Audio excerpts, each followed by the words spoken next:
في جريمة لما تسمع عنها تحس إن من عالم تاني، مش مجرد قتل، لا، كأن في قوة مش بشرية وراها.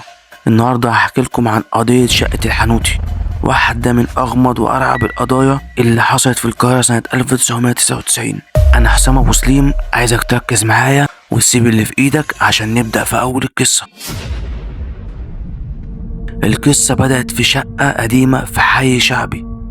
الناس كلها عارفين ان الشقة دي مش طبيعية، اي حد يدخلها بيطلع منها مجنون، يا اما في صندوق خشب. في يوم الشرطة جالها بلاغ ان في جريمة قتل جوه الشقة، ولما دخلوا شافوا منظر ما يتنسيش.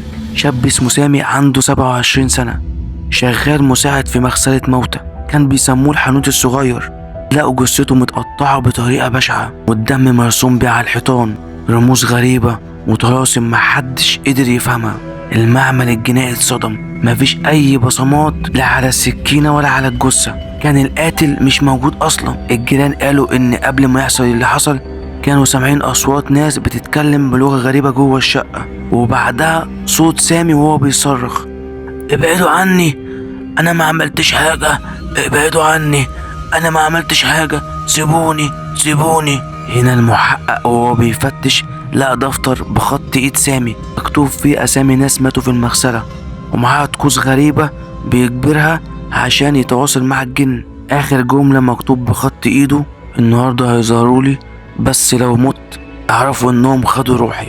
هنا الطب الجنائي والمباحث مش لاقيين اي دليل يثبتوا فيه مين اللي قتل بيه سامي، والقضية هنا اتقفلت ضد مجهول.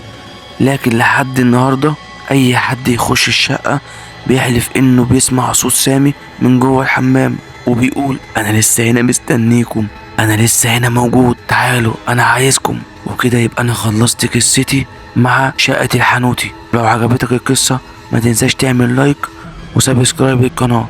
سلام.